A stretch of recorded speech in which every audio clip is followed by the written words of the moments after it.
ng mga classmates ko. Ganitong oras na, gumagawa pa kayo ng project? Lagi na lang yan ang alibay mo. Hindi ka na nakakatulong dito sa bahay ah. Huwag na kayo akong mag-aral. Tutulong na lang ako dito. Yun naman ang gusto nyo. Huwag mo akong talikuran.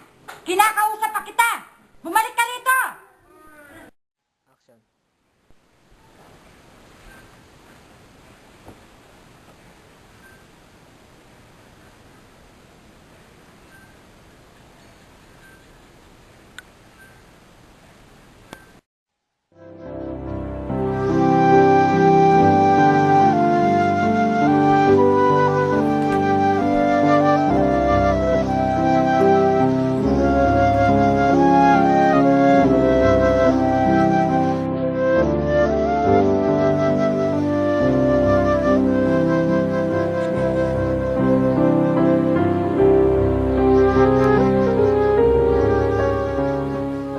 Action.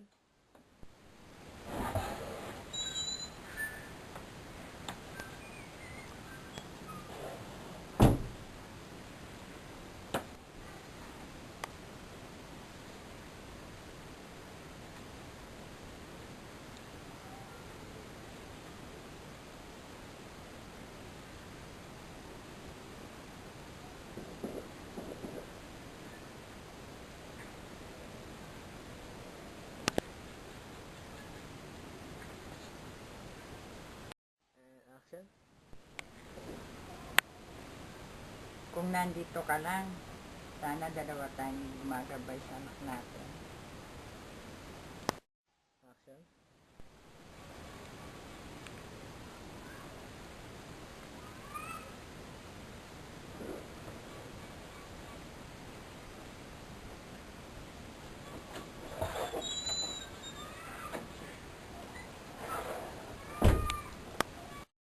Action.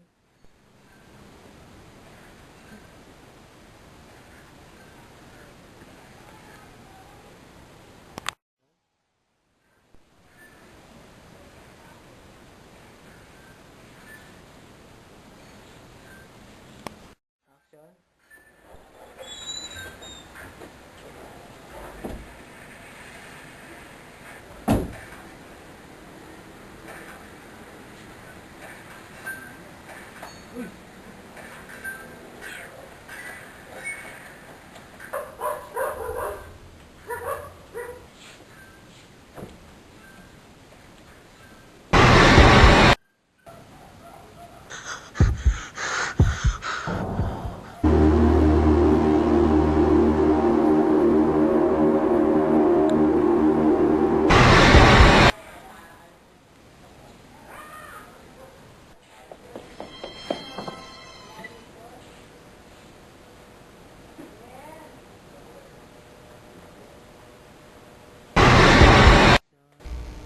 Wala kang kwentang anak, di ka mahal ng nanay mo.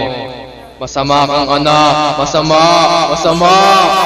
Mahal ko ang nanay ko. Tigilan nyo na ako.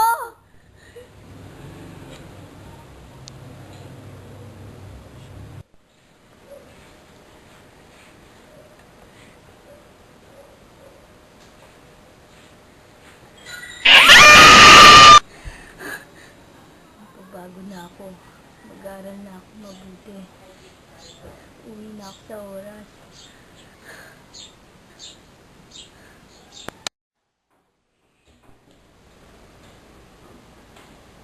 Mama, magbabago na ako.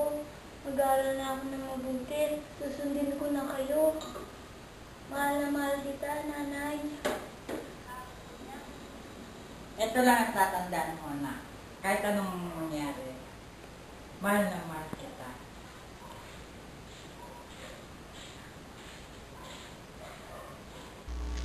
Sa isang pamilya, kailangan ang isang matibay na pagmamahalan at tiwala sa isa't isa.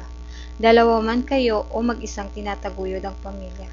At sa mga anak naman, kailangan matutong makinig at sumunod sa mga magulang dahil sa buhay natin, isa lang ang ating magulang at wala nang maipapalit pa.